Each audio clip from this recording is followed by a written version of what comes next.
You're listening to Where You Live with Gene and Tony. Welcome back to Where You Live with Gene and Tony. We're broadcasting live from the Concierge Landscape Studios, and we're also being represented this hour by Extreme Exteriors.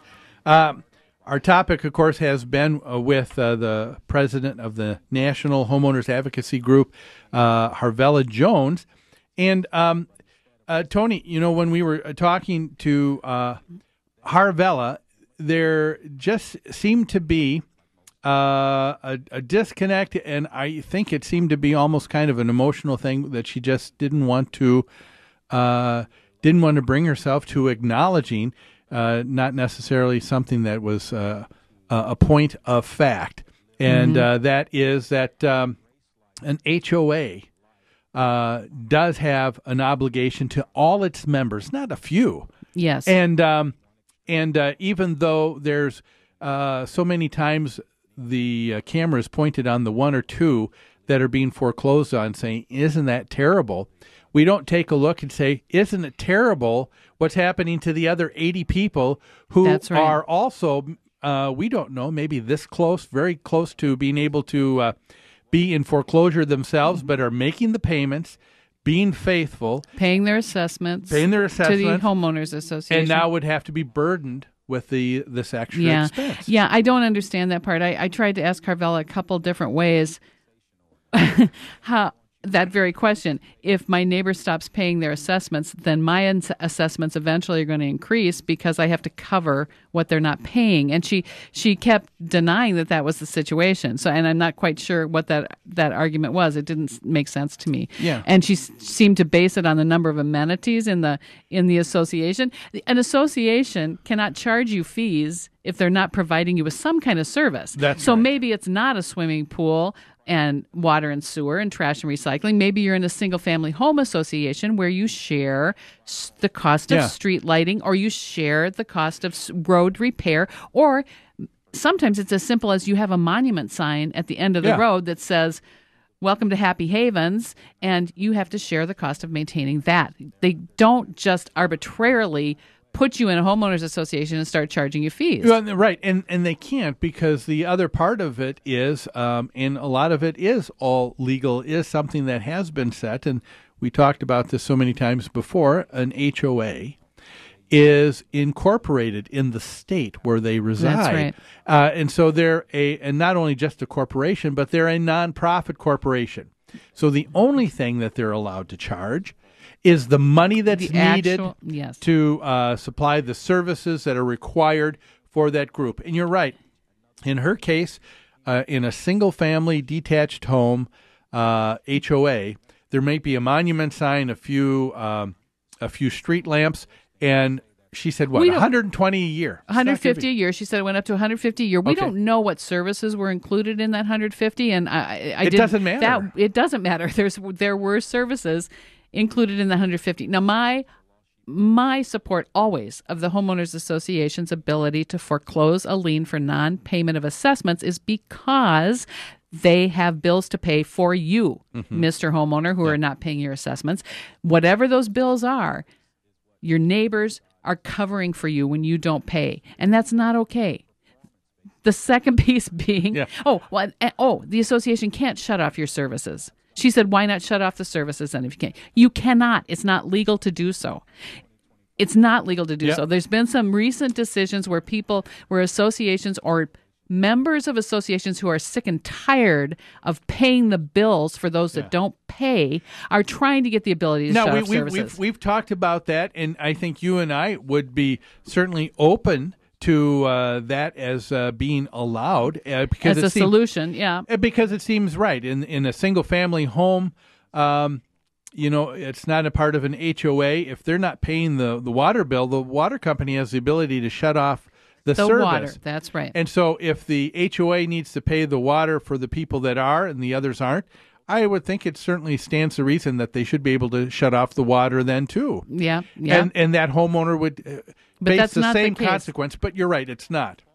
And so an HOA needs to take a look at the remedies that are before them. Available to them. That's right. And one of the remedies that I agreed to when I purchased my home in an HOA was, I will abide by the covenants and restrictions of this homeowners association, and it gives my association the right to foreclose on my property if I don't pay my fair share.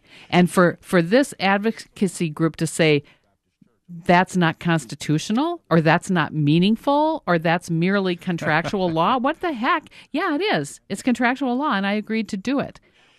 Why wouldn't I be held accountable for that? The thing that is kind of that I'm kind of I guess feel sorry about in these debates that we've had with the Jan Bergmans, the Gary Solomons, the Harvella Jones, yes, of the world, is that I can disagree. I respect them for the opinions they have. I disagree with it, but there is this need.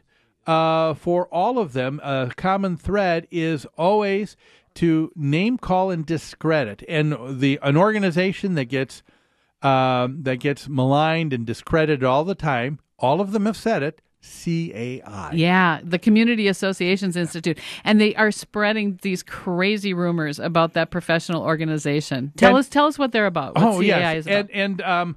And I can say that because, as a company, we've been a member of CAI for We're a property years. Management company, and yes. which is one of the vendors providing services to homeowners associations. And Community Associations Institute is just that. It is an organization that does have attorneys. She's correct there. There are attorneys that are involved with real estate law and who association do those, law. What are those attorneys doing? Well, they're looking out at the interests of the homeowner association as a whole. That's not right. Just the individual. Not the individual that's not paying their but the assessments. whole. But a CAI is also made up of management companies. She's right there. But she failed to mention it is also vendors like insurance companies. There you go. Maintenance contractors, trash haulers, irrigation companies, anyone who serves an association. Board members and homeowners of HOAs. Members of the HOAs are also members of CAI, and the organization is there to support members in homeowners associations. There's probably, I bet you at CAI Minnesota, I bet you the number of homeowners who are listed as a member of that organization probably equal, if not outnumber, that of the service providers. Yep. And so it just can't be said that this is an organization of nefarious attorneys that are just trying to create a cottage industry. She kept saying property management companies and attorneys are creating a cottage industry of foreclosing on homes and, I don't know, assessing fines and fees, whatever that was about. She also said, we've said this so many times, a homeowners association is this perfect little microcosm of a democratic government. Yeah. You have more say in what goes on in your homeowners association, more direct input than in any other area of your life. You can go to board meetings, you can go to homeowners meetings, you can express your opinion, you can vote for the people you want to directly represent you. And her comment on that was, the same people just keep coming back and getting on the board. You get rid of a board and the same. Why is that? It's because they're the ones that are running for office. They're the ones that your neighbors are electing to serve. Perhaps you're the one that doesn't like the situation. Yeah, perhaps you should move. That's a good point. When you take a look at our state election for senator, you're dealing with hundreds of thousands of votes. You're one vote among hundreds of thousands. That's right. In a HOA, you're one vote of 100. Yes. One of 50. Even one of 500. Yeah. And that's a better ratio. Much better ratio. And yes, you're much closer to the people that you're electing. Let's take a break. One of the things I think I'd like us to kind of finish on here today in our last segment, and that is to talk about the idea, why don't more homeowners seem to participate in their HOA? Harvella Jones said that she thought it was just because people are disenchanted and are just frustrated and upset and can't get anywhere. I think just the opposite is true, and I'd like to make that case. Why?